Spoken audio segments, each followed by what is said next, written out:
This is my true story. I worked my entire life to build something my family could be proud of, a business, a home, a legacy. I thought loyalty and love would protect it after I was gone. But I was wrong. One day, I learned that my own children had cut me out of my will. They took everything I built and erased my name from my own story. I didn't fight them, not yet. I had one last move left, one they didn't see coming. Before I tell you what I did, tell me where you're watching from and what time it is right now. And please subscribe so my story can reach more people. I spent 50 years of my life building everything my family had. From the first brick of our small house to the large business that carried our name, every bit of it was built through sweat, sacrifice, and sleepless nights. I thought my children would be proud of me, proud to carry what I started. But the day the lawyer handed me the updated documents, everything I believed about family shattered. It started small. Meetings behind closed doors, quiet conversations that stopped when I walked into the room, papers they asked me to sign for routine updates. I didn't think much of it. I trusted them. They were my blood, my own. When my eldest son told me I needed to rest more, to let them handle things, I saw it as love, not control. I thought they were looking out for me, not pushing me aside. Then one morning, I received a letter from the law firm that had handled my estate for years. They requested a signature verification. It was strange, but I went in anyway. The lawyer looked at me with hesitation before showing me the updated version of my will. My name was still on the first page, but only as the testator, not as the beneficiary.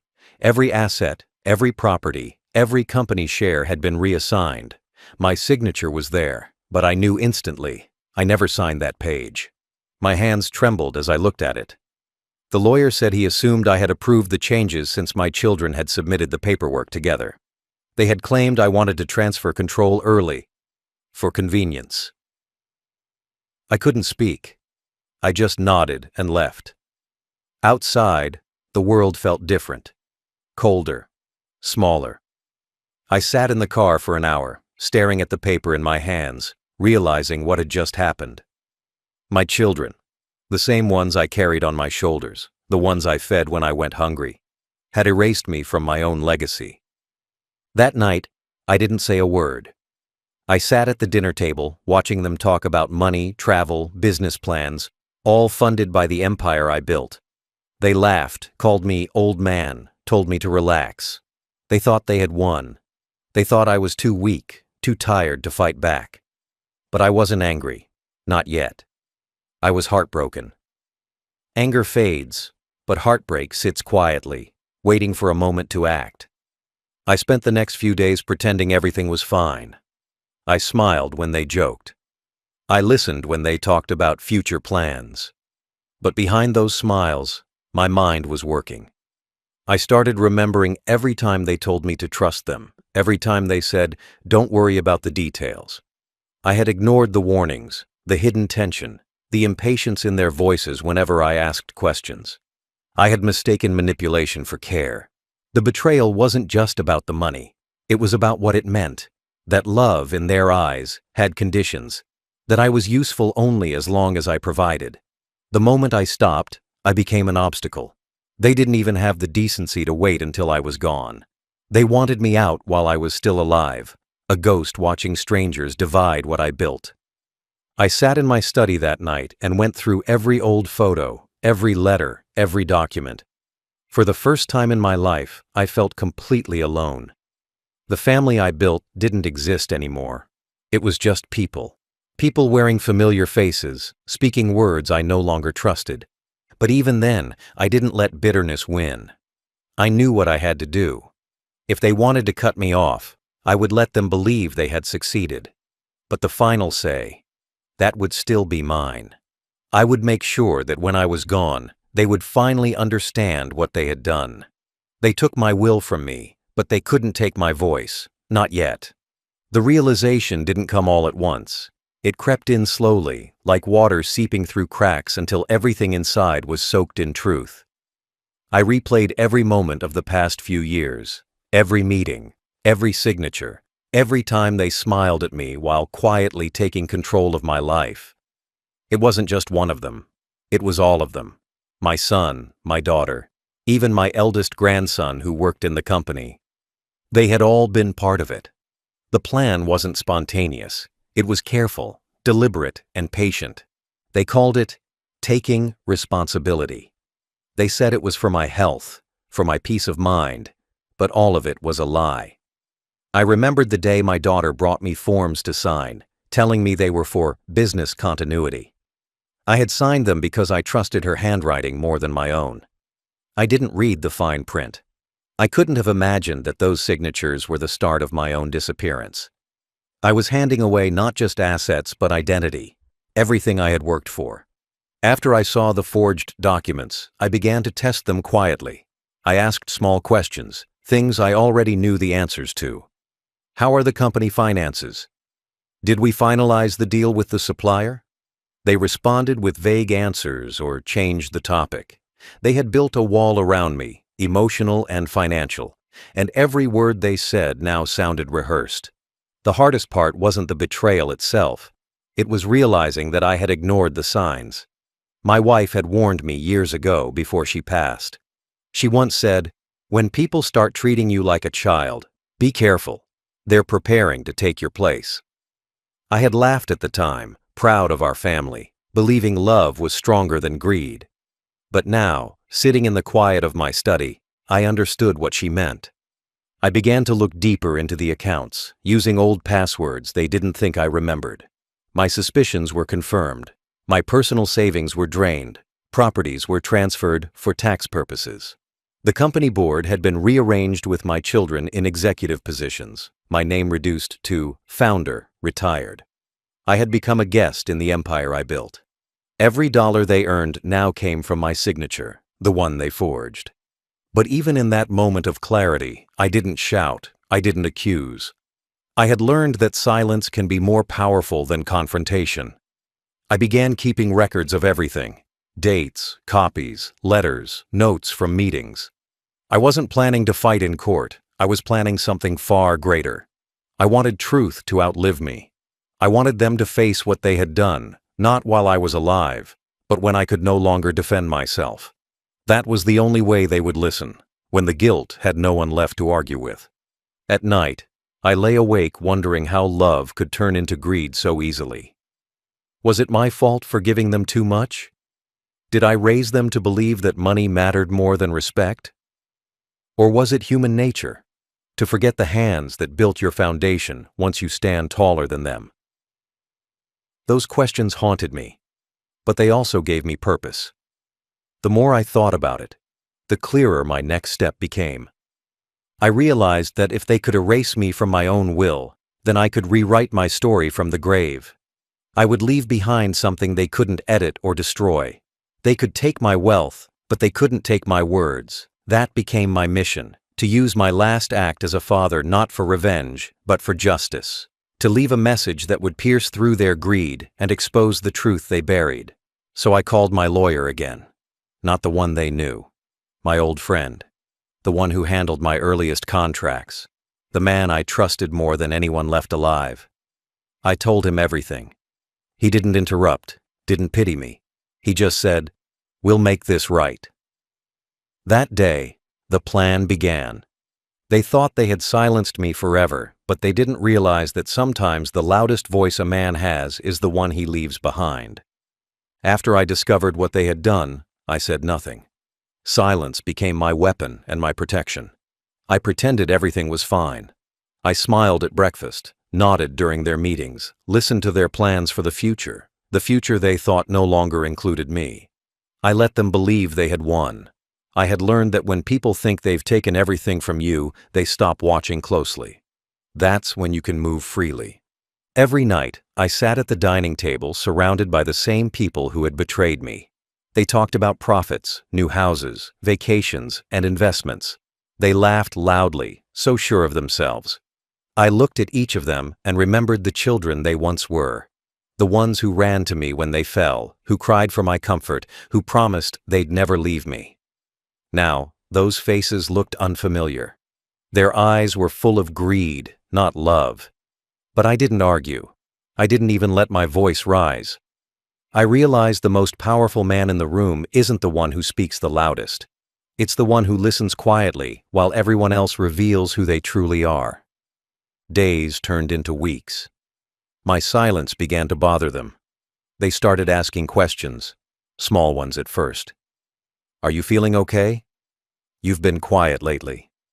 I gave the same answer every time. "Just tired." They smiled, pretending to care, but I could see the guilt flicker behind their eyes. They didn't know if I had found out, and that uncertainty made them uneasy. I wanted that. I wanted them to wonder if I knew, because that fear was my only leverage. I began spending more time alone, mostly in my study. They assumed I was slipping further into old age. They couldn't imagine that I was preparing something that would outlive all of us. Every letter I wrote, every file I opened, every page I signed had a purpose. I rewrote my story in silence, one sentence at a time. The hardest part of those quiet days wasn't the betrayal itself. It was pretending not to care. I would lie awake at night staring at the ceiling, wondering where I went wrong. How did love turn into calculation? How did my children become strangers? There was no clear answer. Maybe I gave them too much too soon. Maybe I confused comfort with care. But I refused to let my grief turn into hatred. Hatred is loud. Revenge is messy. I wanted neither. I wanted justice, quiet, clean, undeniable. So, I listened more and spoke less. I noticed things I had ignored before. How they checked the mail before I could. How they kept my phone out of reach. How they had already started dividing my possessions while I was still breathing.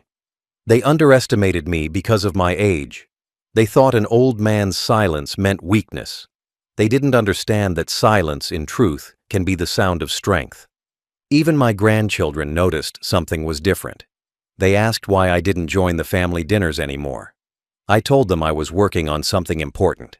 And I was. I spent my nights writing the letter that would one day be read aloud when I was gone. The letter that would make every one of them realize what they'd done. I wasn't angry as I wrote it. I was calm, even peaceful. I wanted my words to strike not through anger, but through truth. The more I kept quiet, the more careless they became. They stopped hiding their greed. They spoke openly about what they'd do when I was gone. They didn't realize I was still there, watching, remembering. Every laugh at my expense, every whispered plan, every stolen signature, I carried it all like ammunition. My silence wasn't surrender, it was patience. Looking back now, that period of silence was my turning point. It taught me that sometimes you don't need to fight to win. You just need to wait until the right moment to speak. I knew that moment would come one day, when the lawyer read my final letter. That would be the day my silence ended and theirs began. Once I accepted the truth, my silence turned into strategy. I knew I couldn't undo what they had already done, but I could decide how the story would end. They took my name off the will, but they couldn't take away my right to write. And that's exactly what I decided to use. My words. They had played their game in the light of greed. I would play mine in the quiet of reason. The plan began with one simple step. I met my old lawyer, the only one I trusted. He had been retired for years, but agreed to see me when he heard my voice on the phone. I told him everything. How my children made me sign papers without explanation. How they had my signatures forged. How they slowly took over my company and home. He listened without interrupting, just taking notes. When I finished, he said something that stayed with me. You can't take it back, but you can decide what they inherit. That single sentence became my motivation. I started documenting everything, every act of deceit, every transaction I discovered, every letter with their handwriting pretending to be mine. I wanted the truth written down, not for court, but for history. I knew the day would come when the lawyer would gather them all in a room, and my words would finally have their turn. My life had been about building, not breaking. But sometimes the only way to protect what you built is to destroy what's rotten inside of it. I spent weeks rewriting my will from scratch. This time, I didn't name any of them as beneficiaries, not one. Every penny I earned, every property deed, every share of the business, I reassigned all of it. I gave part to charity, part to my loyal staff who stayed through the hard times, and part to the orphanage my wife and I had supported quietly for years. People who knew struggle would now get the fruit of my struggle. It felt right. But I didn't stop there. I wrote a letter, my final one. Not angry, not cruel, but clear. I wrote it in my own handwriting, signed it in front of 2 witnesses, and sealed it in a folder marked, "To be opened only upon my death." The letter started with love. I wanted them to remember that once there was love. Then came the truth. I described everything they had done, the documents they changed, the accounts they drained, the way they spoke about me like I was already dead. I didn't exaggerate or accuse, I simply told the story as it happened. I wanted my words to cut not through anger, but through shame. As I wrote, I realized the plan wasn't about revenge. It was about justice, about making sure that the values I lived by didn't die with me. My children thought they had secured their future through deceit, but I was giving them something they didn't expect. A mirror. One that would show them who they had become. I made sure everything was legal and sealed properly. The lawyer double-checked each document. He said, "When they hear this, they'll never forget it." I told him I didn't want them to forget. I wanted them to remember me not as the weak old man they manipulated, but as the father who outsmarted them in silence. When I left the law office that day, I felt something I hadn't felt in months. Peace. I knew my time was coming soon, and that didn't scare me anymore. Because now, when I would finally close my eyes, I'd know that the truth would open theirs. They might inherit my silence while I lived, but they would inherit my voice when I was gone. From that day forward, I stopped pretending. I stopped chasing their attention or affection. I lived quietly, watched the seasons change, and waited. My plan was simple, but it carried the weight of everything I'd ever believed, that justice may move slowly, but it always arrives. And when it does, it doesn't knock. It enters with silence and leaves with truth. Once the plan was complete, I had to make sure everything was airtight. I knew my children, smart, careful, manipulative. If they even suspected I had changed anything, they would try to interfere again. So I built layers of protection around my will and my final letter, the same way I once built the walls of our family home. Strong, simple, and impossible to break without leaving marks. I started by setting up multiple safes and document boxes. One held the legal paperwork, another the recordings and copies of my statements. I kept them in places no one would think to check. Old drawers, unused lockers, hidden folders inside my office desk. My lawyer had duplicates of everything, sealed under his firm's authority. Even if they tried to challenge it, the law would side with the evidence. This time, I wasn't trusting emotions. I was trusting facts. Next, I updated all my accounts, closed the ones they knew about, and opened new ones in different branches. I moved my savings quietly, not large sums that would draw attention, but steady amounts over weeks. To anyone watching, it looked like normal financial activity. But in truth, I was preparing the final pieces of a puzzle that only I could solve. Every weekend, I would visit the orphanage my wife and I built years ago. I met with the head caretaker and explained my intentions in simple terms. When the time comes, this place will never have to worry again. Their eyes filled with gratitude, but I asked them for one promise: silence. They didn't need to know why, only that it mattered deeply to me. The setup wasn't just about money, it was about message. I wanted the moment of truth to hit with precision. I wrote instructions for my lawyer, how the letter should be read, who should be present, even the order of their names when he looked them in the eye. He promised me it would be done exactly as written.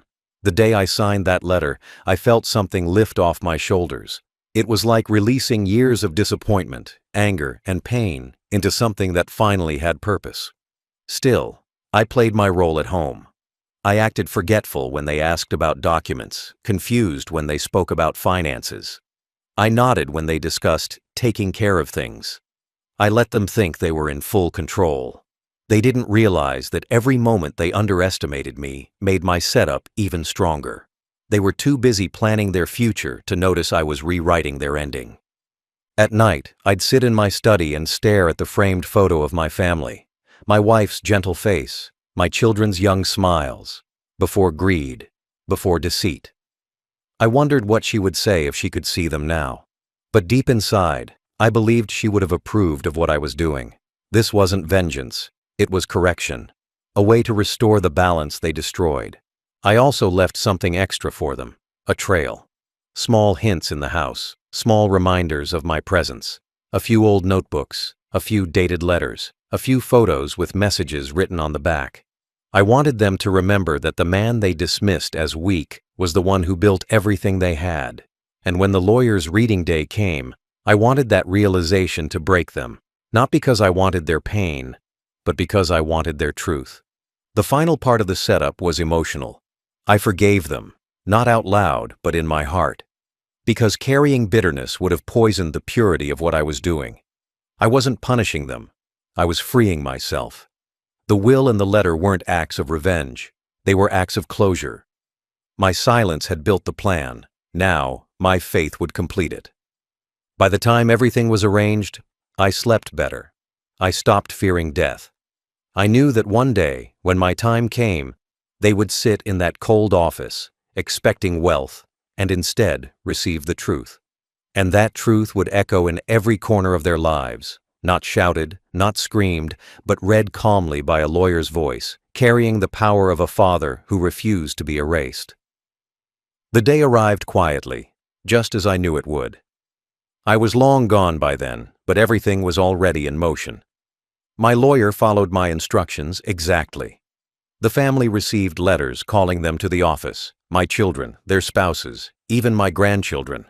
They believed it was a simple will reading, a formality before claiming what they thought belonged to them. None of them knew that the will they created was never the one that would be opened that day. They came dressed for victory. Suits, smiles, false sorrow. They probably practiced their faces in the mirror that morning, pretending grief for a man they had already erased years ago. The lawyer told me later how they greeted each other cheerfully, whispering about properties and accounts, guessing who would get what. They didn't shed a tear. They were too busy planning the future they believed I had built for them. When everyone was seated, the lawyer opened the folder marked with my name.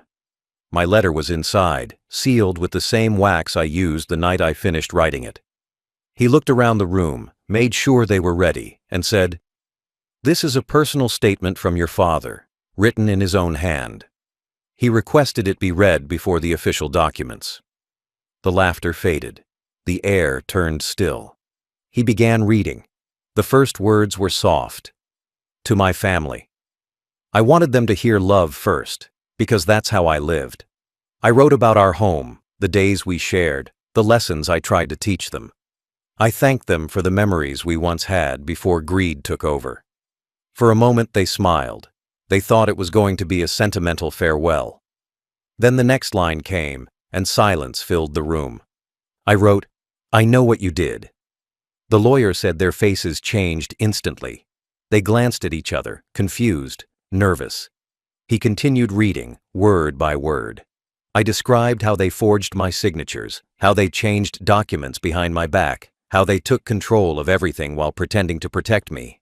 I listed the accounts, the dates, the exact details of their betrayal. Every fact was correct. Every detail was undeniable. I wanted them to feel what I felt, not anger, but realization. I wanted the truth to wrap around them so tightly they couldn't escape it. As the lawyer read, some of them began to shift in their chairs. Others stared at the floor. No one spoke. My words had turned into their silence. Then came the part they didn't expect, the part about the will. I wrote, "You removed me from my own legacy, but you could never remove the values I built it on. You wanted wealth. I wanted meaning. That is why everything you plan to take has been given elsewhere." The lawyer paused, then read the list of beneficiaries. The orphanage, the workers, the old staff, the families who once served ours. Every person they had ignored would now receive what they tried to steal. By the time the letter ended, no one was smiling. My eldest son tried to speak but couldn't. My daughter cried quietly. Their spouses sat frozen. My grandchildren looked lost, too young to understand how greed had undone their parents. The lawyer closed the letter and said, "Your father's wishes are legally binding. The estate has already been transferred. That was the moment I had waited for. Not revenge, not victory, just truth. For years, they thought my silence meant weakness. That day, they learned silence can also be strength. I had given them everything in life: food, shelter, opportunity. And in the end, I gave them one final lesson. You can inherit money, but you cannot inherit integrity. The lawyer told me later that when they left his office, no one spoke to each other. They walked out separately, as strangers. The empire they wanted had vanished, and in its place was only guilt. That was my last gift, not to hurt them, but to make them see themselves clearly, maybe for the first time. That day, even though I was gone, I finally won. Not through anger, but through truth. Not through power, but through peace. The reading of the letter was unlike anything they had ever experienced. The lawyer told me later that even the sound of paper turning felt heavy in that room. My words filled the silence like thunder without a storm. Every sentence had weight because it came from a man they thought could no longer speak for himself. They came expecting signatures and property divisions, but instead they were forced to listen, not to a will, but to the truth. I had written the letter so the lawyer would read it slowly, line by line, leaving enough time for each word to settle. I wanted every pause to feel like a mirror. The letter started softly, as if I was still the same gentle father they once knew. But as it went on, the tone shifted, not out of anger, but out of disappointment that carried more power than rage ever could. I wanted them to remember every lie they told, and every time they looked into my eyes pretending love while plotting behind my back. The lawyer read about the documents they made me sign under false pretenses, the accounts they moved without consent, the business shares they claimed were theirs. I had documented everything and attached proof, page after page. They couldn't deny it. Each line turned their pride into shame, their smirks into still faces. They had built their greed on a fragile foundation of deceit, and that foundation was now cracking in front of them. The lawyer said my youngest son tried to interrupt, but the lawyer stopped him, reminding him that these were my last words, and they deserved to be heard in full. The room went silent again. I had written about loyalty, about how blood without love means nothing. I reminded them how I stayed up working through sickness just to pay their school fees, how I mortgaged our land so they could have the life I never had. And then I told them how it all ended, how the same hands I fed were the ones that erased me from my own legacy. I had asked the lawyer to read one specific part twice. You may inherit my blood, but you will never inherit my character. That was the line I wanted to echo long after the reading ended. I didn't want to hurt them, but I wanted them to face the truth they had buried under greed and comfort. For years, they thought silence meant weakness. That day, silence became justice.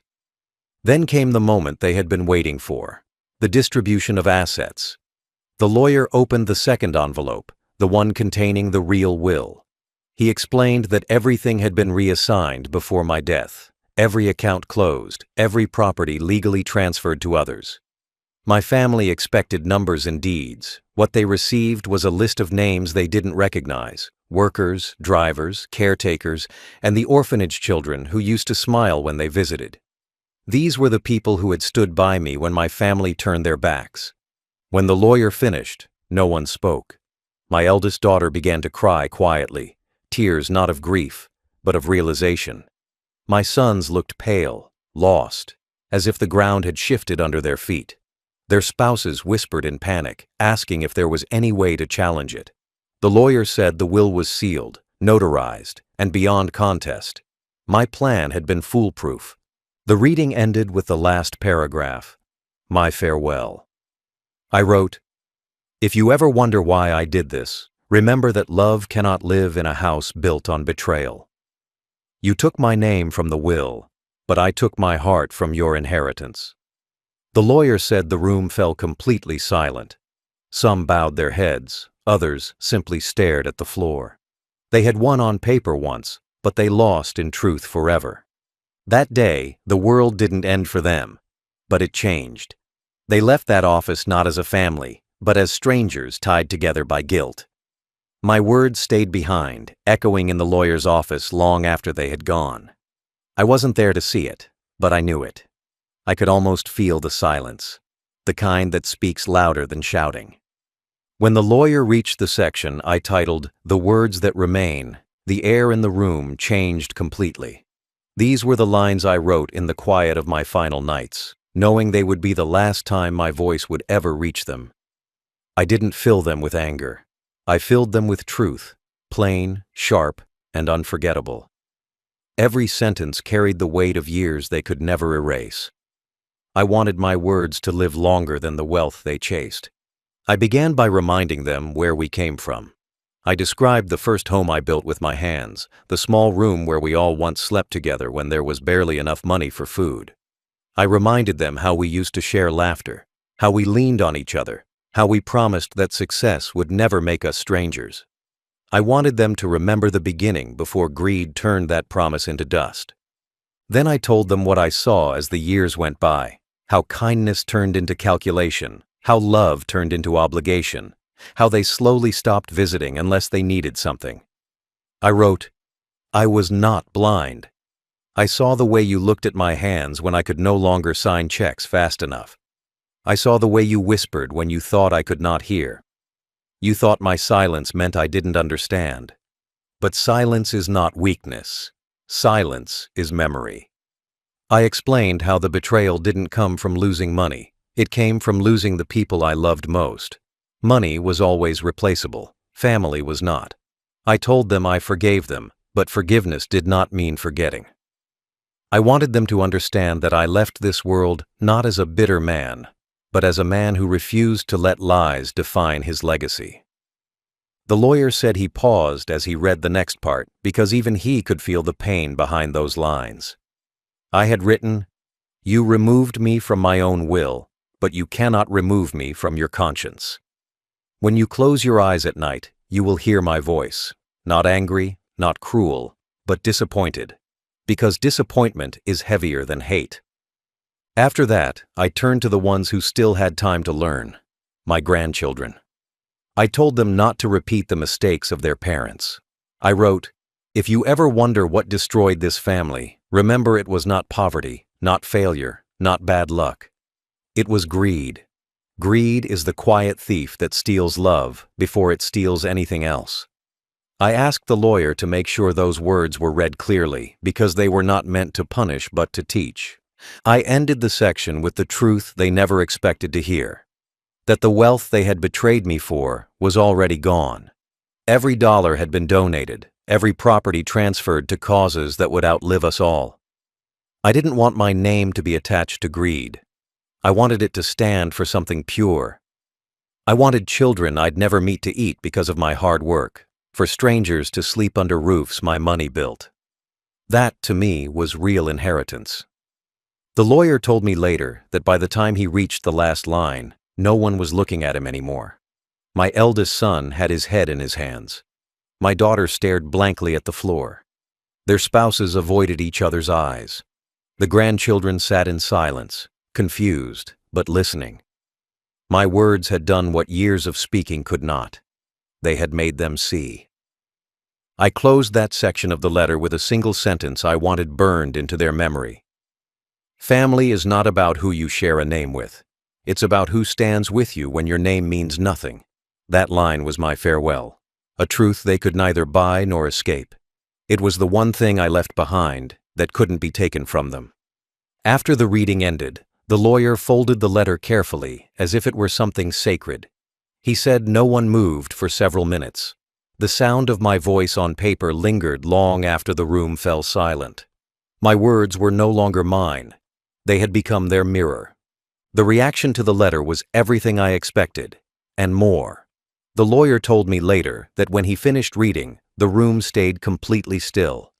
You could hear the ticking of the clock against the wall. No one moved. No one breathed. For the first time in years, they didn't have control. They couldn't buy their way out, talk their way through, or pretend they didn't understand. The truth sat in front of them like a mirror, showing every face that had turned away from me. My eldest son was the first to break. He slammed his hand on the table, shouting that it couldn't be real. He demanded to see the papers, the signatures, the witnesses. The lawyer simply pointed to the folder and said everything was legal, filed, and final. My daughter tried to calm him, but her hands shook too much. The truth was too clear. For years they believed they had manipulated me into signing away my legacy. They thought I was old, fragile, and blind. But I had been watching all along. My second son leaned back in his chair, quiet but pale. He had been the smartest one, the one who drafted the changes, the one who thought he understood every law.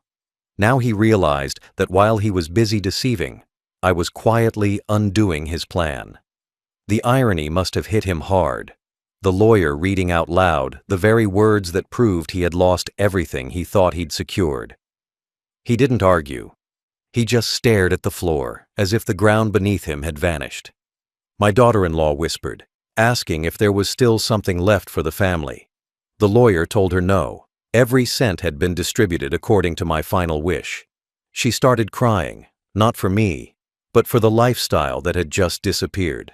The mansion, the cars, the business, all gone in a few pages. I imagined her tears, not of guilt, but of loss for things that were never really hers. The grandchildren sat in confusion, too young to understand betrayal, but old enough to feel shame. One of them, my youngest grandson, asked if I had left them nothing at all. The lawyer said I had, but not money. I left them education. I had paid for their college funds separately years ago, secured under a trust no one could touch. I made sure the next generation still had a chance to live right, even if their parents had failed. When the lawyer read that part, the children looked relieved. Their parents, on the other hand, looked smaller than they ever had. The lawyer continued to explain that my house staff, who had served faithfully for decades, now owned their homes. The workers who built my business were now shareholders. The orphanage received enough funding to last 10 years. That was the part that hurt my children most. Not because they hated charity, but because they finally realized who had truly earned my loyalty. The people they considered servants were the ones who had stayed loyal until the end. Anger soon turned into silence. My eldest daughter buried her face in her hands, whispering that she was sorry. The lawyer said her voice cracked halfway through, like she wanted to cry but couldn't. The others didn't respond. Sorry was too late. Regret had no power once the truth was already written and sealed.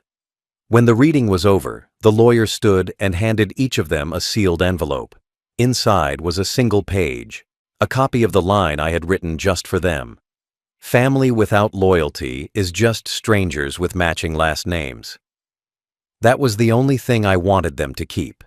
Something simple, something they couldn't spend. They left the office one by one. No one spoke to each other. No one looked back.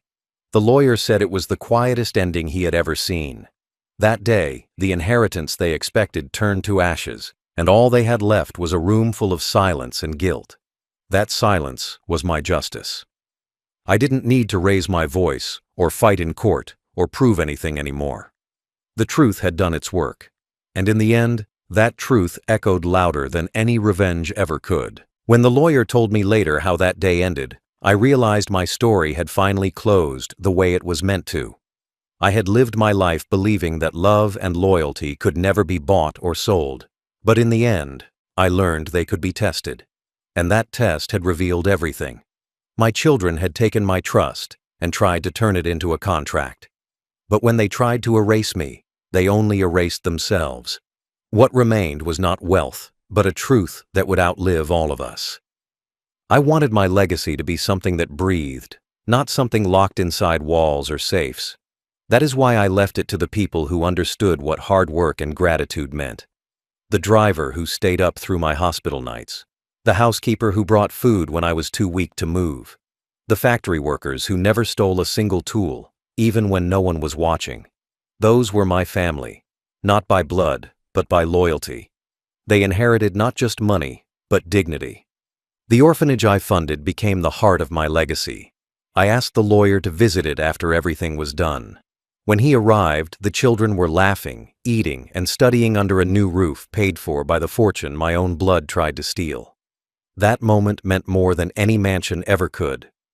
I imagined those children growing up to build lives of honesty, the kind of life I once dreamed my family would have. The world would eventually forget my name, but it would not forget what my name built. My grandchildren someday would hear stories about an old man who left his fortune to strangers. They might feel anger or shame, but one day, they would also understand. They would see that the real inheritance wasn't money. It was the lesson that greed always loses in the end. The lawyer told me he kept one photo from the day of the will reading, the room filled with silence, my children sitting apart, unable to look at one another. That silence was my last gift to them, the kind of silence that forces reflection. Maybe, years from now, they will look at that memory and finally understand the cost of betrayal. I don't hate them. I stopped hating long ago. Hate chains you to the same people who hurt you. Forgiveness doesn't mean letting them back in. It just means setting yourself free. That's what I did. I left in peace, not bitterness. I didn't want revenge. I wanted truth to speak when I no longer could. And it did. My letter became my voice after death, and my silence became the echo they could never ignore. My house now belongs to the foundation that shelters families with no roof. My business continues to run under the workers who helped me build it from the ground. Every corner of my past now gives life to others. That is my peace. That is my justice. They cut me off from my own will, but they couldn't cut me off from the legacy I chose. They took my name off the paper, but I wrote it back into the world. And that, to me, was the greatest victory. Not that I took something from them, but that I gave everything to those who deserved it. If anyone ever hears my story, I want them to remember one thing. Don't wait until death to speak the truth. Don't wait until betrayal to value loyalty. Write your own ending while you still can. Because family may fail you, but your choices will never lie. And when the lawyer closed my file that day, he told me one last thing. He said, "Sir, your family left with empty hands, but your words filled every heart that heard them." That is how I want to be remembered. Not as a man who lost everything, but as one who gave everything meaning.